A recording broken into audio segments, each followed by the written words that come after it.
Hi,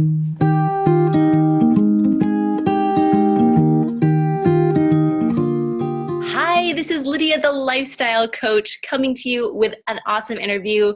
I think these might be my favorite. I love having people on the show that have real stories and real results and real journeys. And I hear from you guys all the time how helpful it is to really just hear actual people. So I have such a delightful guest on today. She's just such a fun person. I adore her. I have loved coaching her.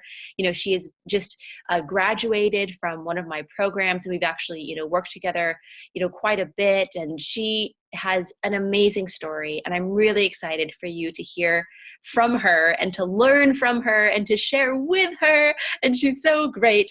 So you guys, and she's cool with first name, just so you know, like this is all the stuff she agreed to. I'm not putting her on the spot with anything. And I really appreciate her being willing to share. So Brooke, welcome to the show. Yay.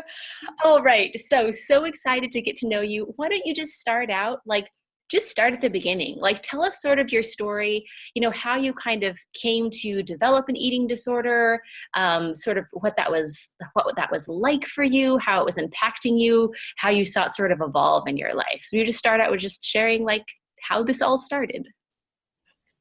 Sure. So I was in gymnastics for a long time growing up, and there was always a lot of pressure on having the perfect body and wanting to be really thin. And I think I just always wanted to just look really good. And so I started dieting. It wasn't until I think my senior year of high school and into my college years that I just started restricting, and I just wanted to look really good. And so I cut out sugar. I decided I was going to wake up and have a spinach strawberry smoothie, and that's it for the whole day until dinner. And then I would have a little piece of salmon, and that's it. And it got progressively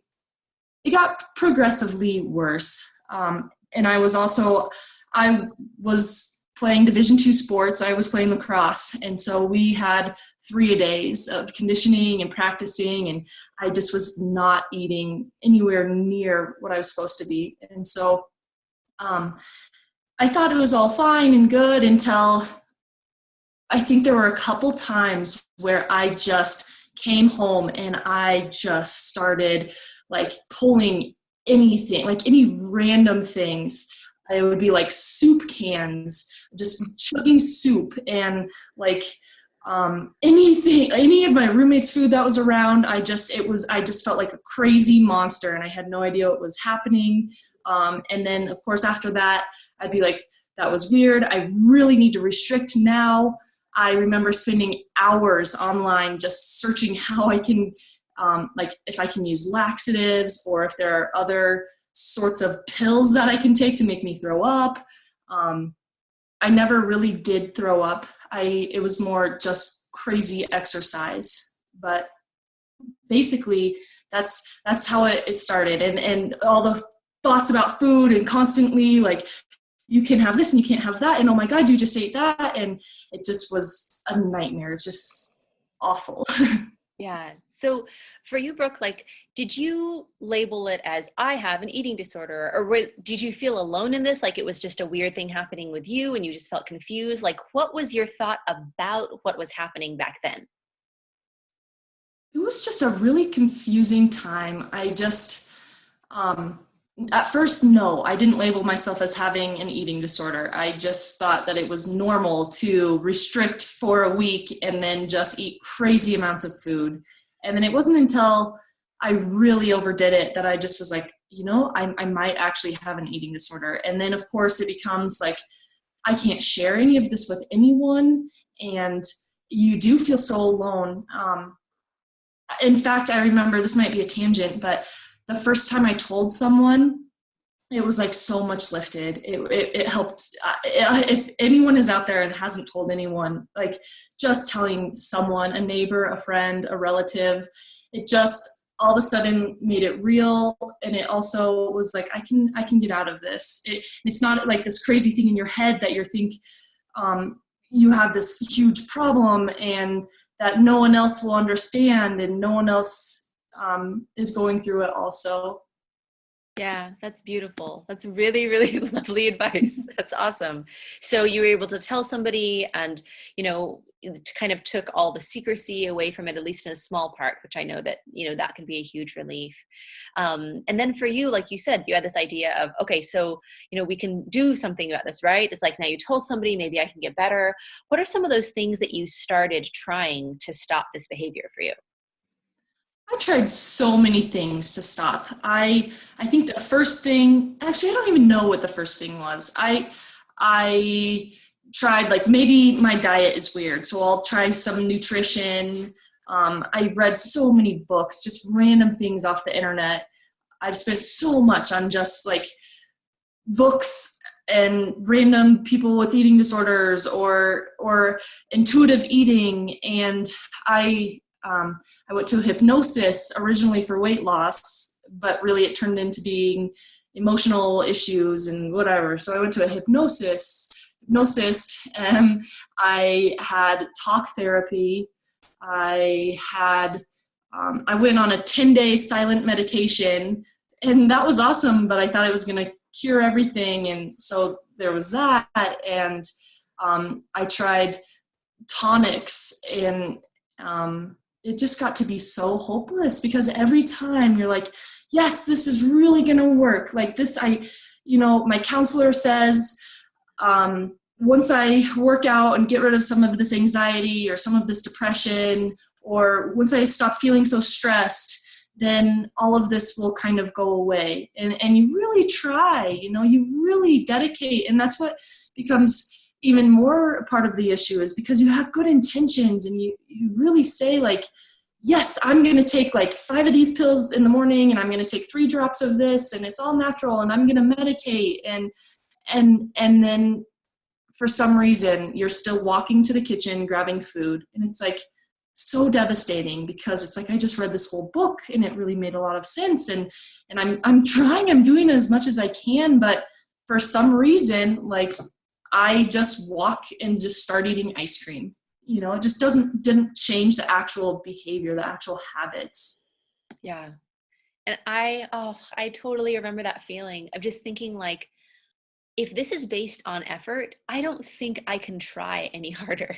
Like, Yeah. I was trying as hard as I could, back in my bulimic days myself. So it's like, it's so crazy, like, to try so much. And did any of that ever end your binge eating? No. A lot of it helped, and it helped me gain perspective, and it made me more compassionate with myself. And it had positive side effects, of course, but no, I would still find myself going to sleep early because I had just eaten a lot, or going to sleep early because I'm just so tired. It just takes up so much mental energy, so just crying every single day. Just at 8:00, I just ate a bunch and I don't want to eat anymore. So I'm just like, I'll just go to sleep, and then I'll like wake up. Hopefully tomorrow will be better, So just looking back, I spent so many days just like turn the lights off and curl up and get under the sheets and just like cry, like pray. I don't know, just everything, just trying. Yeah. And how many years did this go on, Brooke? It was after I graduated college that it really was bad. And that was 4 years ago. But it led up. It was less. But it was still there. So really bad. It was there really intensely for 3.5 years. But I would probably say 4 or 5 or 6, really. I don't know. I'm sorry. It's hard to put a number on it because it was all unhealthy, but at least like 4 years of really a lot of misery. Yeah, absolutely. And that's a lot of life. And especially, going to bed early, literally losing hours of life to just, shut down, end the day just so you don't binge eat anymore, like, Yeah. that is not easy. That is not easy at all. And with all of these things that you were trying and just like consistently trying, how much would you say that you spent on solutions that didn't work, like in total? Yeah, so between talk therapy and all these different counseling sessions or modalities, trips to Texas to go sit in a room for 10 days, it's been at least $35,000. And that might be on the conservative side. Really, it's been a lot. Just so many books. The opportunity cost, I could have been like working a productive human, and I just have just been so stuck, so it's a lot investment monetarily. It's been crazy. Yeah. So monetarily, right? And then you were talking about opportunity costs. Like for you, what were some of the biggest, like just points of like pain or damage, or like how was this impacting your life most when you were in it? Yeah. And before I get into it, I honestly think that the emotional just damage, just the torture and trauma is way worse than the 35,000 or whatever money was spent. But man, I've missed out on hanging out with friends, going swimming, going to the beach. I've missed out on entire vacations have been ruined because you're at the vacation, you can't even enjoy it because you're just thinking about food the entire time. Being at school or at work and just feeling terrible because you can't focus because you're thinking about other things. It's just torture, it's just, I think I've missed huge things in my life. Yeah, absolutely. I know. I'm thinking of all the vacations that I ruined and all the like. I'm like, oh my goodness, just monetarily what I spent on vacations that I couldn't and didn't. Yeah. Like adding that in, it just like, oh my goodness, it just keeps on piling on and piling on. Mentally, what was this like for you? Just like percentage wise, how much would you say that just mentally it was taking up what I call like the food brain, right? Like you're either scared about binging, you're feeling shame about binging, you're trying not to, you're excited that you're going to, that you finally decided you are going to, just like all of the back and forth, just like food brain stuff. Like what percentage would you say it was taking up in your life, and like what was that doing to your life? It was at least 90%. I mean, if I wasn't like excited and planning what I was going to eat, it was planning how I was going to restrict, planning, trying to avoid it and push away. I actually spent a lot, once I decided that I wanted to change, I spent so much time just like, this is the problem. Like I found what's really wrong with me. And like, now I understand, like, these are the real issues. Just so much time analyzing, like, how am I going to get better? Like if I meditate 20 minutes every single day, then that's what's going to help me. Or after I finish this book, like and almost after every single time you come up with a different response. Your mind comes up with like, I think at one point it was like, okay, well, it's just when I don't get 8 hours of sleep. So like that will solve it if I get 8 hours of sleep. And like, it's not, you can't ever find, or it's just like, I'm depressed, or when I'm around this type of food, or just trying to figure out exactly what's wrong with me. Like, do I have issues from my past, or am I not doing, like when I watch a Lydia video or when I read a book, am I not doing it right? Or where did I go wrong? Or, yeah. Which I have one thing to add. This is kind of going around. This is your time. Like, I want to hear all of it. Right at the beginning, I would watch your videos and I thought they were awesome, and I knew there was truth to them, and they would help. But I'd like watch one time and I'd go a week and then I'd like binge and then say like, well, this isn't working, or I'm not applying it right. Or, I mean, it wasn't until I got into the program where there was consistency and I had your constant feedback, and I was able to like message you and say like, I'm freaking out. And then you would kind of help adjust. It wasn't until I had that constant feedback and support from everyone, and that someone is being accountable. Someone is like checking up on you. It wasn't until then, you know, beforehand watching the videos was helpful, but it wasn't until I actually was in the program where I really saw huge changes. Yeah. And let's talk about that. That is so, so, so fun. Yeah. So you decided to like, okay, like, let's do this. Let's do this for real, right? Like it sounds like you saw the truth of the principles, right? But okay, you really wanted to make it work for you. So you joined the program. That's so fun. It's been so fun to get to partner with you. And this has just really been a handful of weeks, you know, that I've seen such an amazing transformation. And, you know, it's not an uncommon thing, but it's a really cool thing, because a lot of times for women, it's the first time that they're like really seeing things happen, right? So what are things like for you now in, you know, just a short amount of time? What are some of your like wins? Like, what are the things you can do now? How do you really feel now as compared to where you were at before? Like, how often were you binging before? Oh man, a couple times a week, but it varied. When it's funny, like I had signed up for your program, and I had 5 days until it started, and I binged like crazy. Like leading up to that, it was nuts. Like every single day, like stomach hurting. But so yeah, to answer your question, beforehand it was at least a couple times a week, but it's just like you said, 90% constantly thinking about stuff. But in the short amount of time, I feel like a completely different person.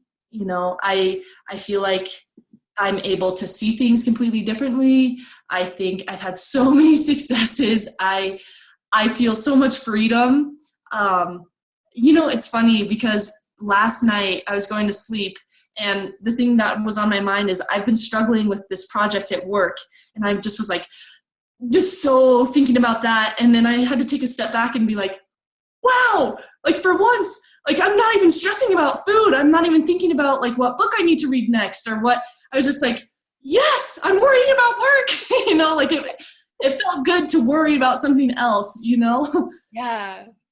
Oh, I love that. And those realizations of like, oh, this is how normal people feel. They get consumed with work stuff, and they don't have to like have the consuming thoughts of all this other stuff on top of other consuming thoughts. Like, what would that work project and that work stress would have been like for you if you were still 90% mentally in binge land? Yeah, there's no way. Yeah.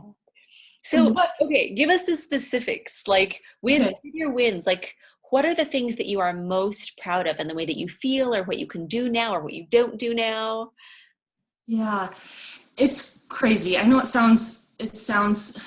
I'm just more happy. I've been singing in the car going to work, and like I haven't been doing that stuff. I've just been so sad and kind of hopeless and feeling stuck. But recently it's just, I've had so much mental clarity and mental openness and space to just think about other things and not have to deal with these constant urges all the time. But as far as the specifics go, going out to restaurants, not fearing going to restaurants. When someone asks, hey, should we go out and eat? It's just like, yeah, of course, let's do it. Not looking at the menu, just going. And like when your friend gets a hamburger and you take 3 fries, or I took 3 fries and I was perfectly content. And normally, and honestly, I had a salad, which doesn't happen all the time. I'm allowing myself to have whatever, but I happened to have a salad and had 3 of the fries, and I felt really excited. And beforehand, I would have just been so mad. Like, I have to eat this salad. They get a hamburger and fries, and this sucks. And then, like, I can't eat more of their fries, like freaking out, like, okay, I don't want to look crazy if I have like more. So I'm just going to go home and like stop at the gas station or stop at the fast food place, but this is probably too much detail. So going to a restaurant, being able to take leftovers home, noticing that there's food laying around the house that have been around forever. Gosh, there's so many. I can keep thinking of some. Or do you have something else you want to? Oh, no, this is all so good. I love it. Like just being able to enjoy, like, I remember when you told me that you just like went out to breakfast and just like did you have waffles? Was that what it was? Like, It was French toast. oh, French toast. Yeah. Like, and you just realize like, wow. Okay, so let's just look at this. How would your day have been in the past if you had gone out to breakfast and had French toast? First of all, would you have even done that? No, it would have been terrible. It would have been panicking. Like, and it would have been like, that has too much flour. It's just white flour and sugar. And like, now you're going to just be bingy the rest of the day, or like, you're only allowed to have one. It'd just be like, you can't have any syrup. But then at the next moment, it'd be like, now you're going to eat like 50 pieces of French toast and a ton of syrup. And it just would have been a nightmare. And I went and I had some French toast and I left half of one, and it just was such a good experience. And I was talking with my friends, and it just was completely a non-issue. I wasn't even thinking about how bad it is for you, or, you know? Yeah. And what is it like? I mean, I know that having, 90% of your brain back is awesome, right? But how has this changed things with just your interaction with people, like your relationships and being present with them? Like, how are things different now with just being with people? Yeah, it's so much more enjoyable, especially around food. Not having to worry. I mean, there have been times like we went up to my uncle's house in the mountains, and it's just like you're having conversations and all you're thinking about is how you want to go to the car and like eat all of the M&Ms that you saw are in there, and like trying to get away, like trying to find excuses to get away from the conversation, to go and eat food or find when to binge, or, just like not even being present at all. And especially when food is there, like being at the table and like I ate one too many bites, or just now it's so much different because it's just, sometimes I just forget that I'm eating, or I forget to eat. I just put my fork down and you just really listen and really engage, and it's makes it much more open. And yeah, it's, I don't know. Is there something I missed? No, like it's beautiful. Like, and Yeah. it's so crazy because this just sounds like normalcy, but I know for all of those listening who have been through this, like, or are still in it, like, right? Like how consuming it Yeah. can be and how cool it is to just, I have so many women that when we talk about really what is your vision for freedom, one of the biggest things that comes up is, I just want to feel normal. I just want to literally not have food be a huge deal in my life. And it Yeah. really is like a beautiful thing. So, That's yeah. so funny that you say that, because I think when someone asked me what my intention would be around food and like how would I want it to look like, I just was completely stumped. Like, I don't know what normal is, I remember like wanting a list of like, if I did these things, that means I was a normal eater, like if I skipped lunch sometimes, and if I didn't have to eat the second I woke up, or if I wasn't planning my breakfast as I was going to sleep the night before, like that would make me a normal eater. Like, just here's the bullet points. That would be fine. Yeah, no, that totally makes sense. And I mean, how do you feel now around food? Like, how have things changed? Like, do you still desire a bullet point list, or like, how are you feeling now? No. Right now, I honestly don't think about it too much. There still is some chatter sometimes about eating sugar, but I haven't overeaten. I haven't binged. I don't really think about it. It's more like someone asked me like, hey, what did you have for lunch? And I just was like, I had no idea, and that stuff wouldn't happen. Like I would have it planned out to the T, Oh yeah, you could say what you had for lunch, 12 weeks ago. You know what I mean? Like I don't know you specifically. Yeah. I guess I meant I would be able to, yeah, but like Yeah. you have such a memory for food, and for it to not be a big deal is just so fun. So having your brain back, having your freedom back, like what is freedom for you? Like at this stage, like how are you experiencing freedom? So right now, I'm just so grateful because this program has just completely changed everything. Right now, how I'm experiencing it is waking up, not even thinking about food until it's like, oh shoot, like I'm out the door, I gotta grab something, instead of planning it, like I said the night before. Just saying, instead of like, I have to have vegetables for breakfast and I have to have like protein and I have to have this, it's just like, whatever, like I'm just going to grab something, eat it, it'll be fine. If it's too much, that's fine. If it's not enough, like whatever, I'll deal with it. It's just not a big deal. And then going through the day, it's like, surprise, it's 1:00 or 2:00 and you haven't eaten, and what are you going to have? And I'm just like, well, I guess there's like a yogurt in the fridge, so like I'll do that, and to be honest, with all the urges gone, kind of subsiding, I do find myself craving healthier foods now. And that was something that was huge. It's huge with this program. It's like, do not restrict, like give yourself some flexibility around food. I think that is just a major thing that has changed, because it's like, as soon as you're allowed to eat whatever you want, whenever you want, it's a scary thing. But when you're allowed to do that, all of a sudden it like takes a big relief off. It's like, okay, well, I don't need to eat 10 cookies right now because I just don't need to. I can have one later. And once I did that and we practiced, it was hard. I mean, you remember, it's hard for me. And you'd be like, it's okay. You got to do it. Just trust me.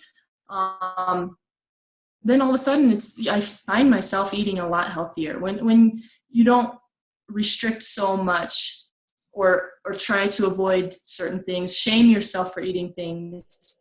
You just naturally eat healthier. That's been my experience.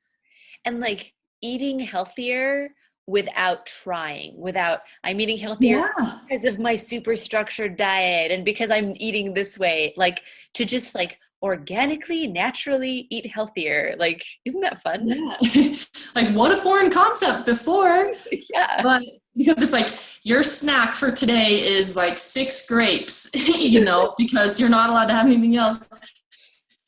And it's like maybe I will have some grapes instead of like a brownie at 10 a.m. because I'm already freaking out. And, it's just naturally like, I do feel like a salad for lunch, or I do feel like some roasted vegetables. Like, that sounds really good. Oh, that's so fun. And you are choosing it, right? So it's not like isn't it nice to have like the have to feeling gone and just like, oh, I want a salad. I'm eating a salad because I chose a salad.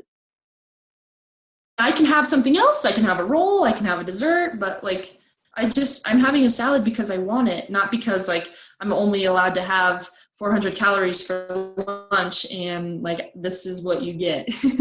Yeah. It's so much different. Oh, so fun. I love it.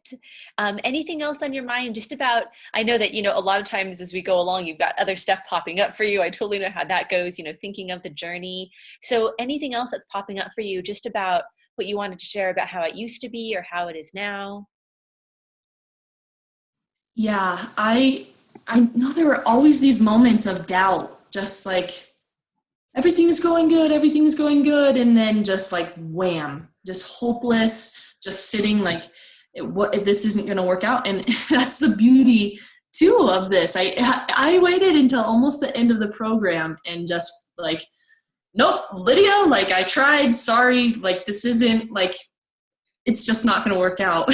You like reeled me back in. You're like, that's just chatter. And then you kind of separate from it and you're like, yeah, okay, the chatter is saying that I will always have this problem. The chatter, a lot of the things that were hard is that you'd have flashbacks to these terrible moments of just like during finals, me going down to the bakery that's on campus and just buying a bunch of stuff and walking to the top of the stairs where no one is, just so I can like cram stuff, and just all these flashbacks of all these horrible times that have been so sad. And chatter just brings that up, like, remember this time that this happened, and just like, so you're hopeless, like it didn't work then, and it's not working now.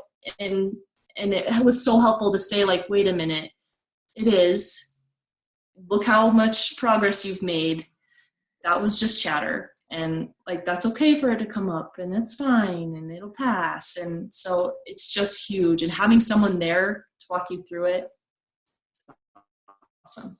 Am I talking too much? Sorry. This is the interview with you, so you should be talking. And I'm so loving everything that you're saying. Yeah, this is all just glorious. And thank you for being willing to just share the real you. Like, that is just so important and so valuable. And whenever I do an interview, I always get just messages for like years to come of like, oh my gosh, I saw the interview with Brooke. Like, that was the thing that helped me so much. So really, like, this is so important, and I value you being willing to share so very much. And I love that you bring that up about, just knowing what's happening now. Like, you might have some chatter saying like, oh no, but it's just chatter, right? Like, you can just have predictable results. Like, a lot of times when we try something that helps, like, it might help for a minute, but then it's like, we don't quite know why it helped. So we're just like, oh no, but it's going to come back. I hope this lasts forever. And there's always this looming specter of like, oh no. But that's why this process is so much about like predictable freedom. Like, oh, okay, I know why I'm free. So like, Brooke, if 10 years down the road, you have a little thought in your mind, like, oh, you should binge. Like, do you know what to do if that comes up for you? Yeah, of course. Call it out. Yeah, it's like the things that you practiced. Absolutely. So yeah, it's like a repeatable thing. It's not just a Band-Aid. It's just changing. Yeah. So beautiful. I love it. Love it. And just for you, with like the women who are still, I mean, just in this, right? In that place where like, it's there and you don't know how you're going to get out of it. Like, what advice would you give, or what would you say to a woman watching that's just like, I really don't want to be bulimic anymore? yeah, it makes me want to cry, because like, that's me, like that's not me. I feel that, like, I know that, just saying that hopeless feeling, I would want to say, like, keep going. It's like, it's gonna work out. You're doing an awesome job. Just keep practicing, and just like, I know it's hard and it sucks, but it's not hopeless, and there is a way out. And just know that, like, I'm sending good vibes your way. Like, I want you to do, like, there are people there that care, that have been through the same things. And I don't want anyone to ever have to be in that situation. And you don't have to be, you can get out. So. Yeah, I love it. That's so beautiful. Anything else on your mind, Brooke, for just sharing your experience? Anything that would make this complete, or do you feel like it's complete?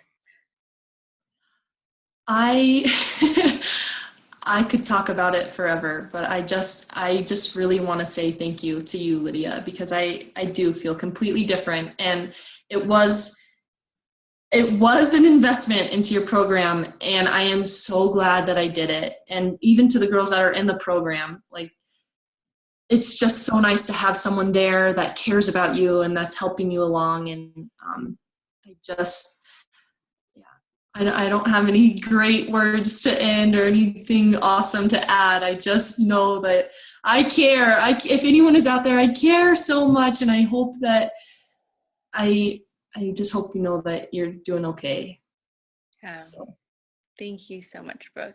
It is beautiful. And congratulations on being free. Like, this this is what we do, right? Like, really, my mission at its core is a feminist mission where it's like we're taking all of these women who are like you, Brooke, just incredibly strong, loving, contributing humans, that 90% of your brain is distracted by something else. And it's like, no, like, let's just get you free.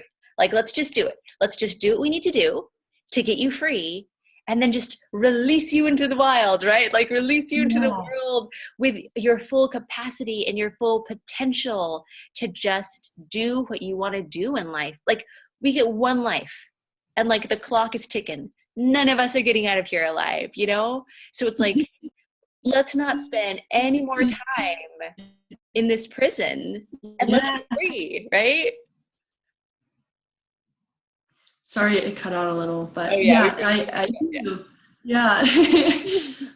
Yeah. So that's what we're doing. That's why we're here. And I'm so proud of you for being part of those ranks of women just out in the world and free, and so excited that we continue to partner together. You know, I know that it's by invitation only, so I won't talk very much about it, but so excited that we get to partner in, you know, our mastermind program, because these principles, like, once they get you free from binge eating, which is awesome, right? But it's like, wow, how do these apply to relationships and work and overeating and body image? And like, everything starts with our thoughts. So using these tools with everything that has to do with our thoughts, which is like everything in our life, it is so powerful. Like, I mean, this should be taught early on in life, because we, like, our own brains are where we live our whole life. So yeah, I appreciate you so much sharing. I adore you. You're wonderful. You are such an inspiration. Yay for freedom. And for any of you who want to have an experience like Brooke, like, let's do it, right? You can go to lydiawenti.com/apply. Do all lowercase. I found out the hard way that if you do uppercase, you don't go to the right place. So lydiawenti.com/apply. And there are openings there for breakthrough sessions. And this is a free 45-minute session where you get to really have the experience. Like, you're going to talk to a member of the team, and they're going to walk you through the foundation of recovery, like that very first step. And then, you know, you either qualify or you don't for the program, but either way, you have that first step of clarity, and you can absolutely do that. Like, don't think that it's not for you. Like, if this is something that you are suffering from, like, you don't need to. Like, it's okay. There's help. You do deserve to get better. Like, you deserve to live the life that you got given. So I'm inviting you. And, you know, new videos here every Monday, absolutely. And just so excited for this ongoing journey. And thank you so much for being on, Brooke. Like, thank you for sharing your story. It's been wonderful. Anything else on your mind before we pop off for today? I think that's about it.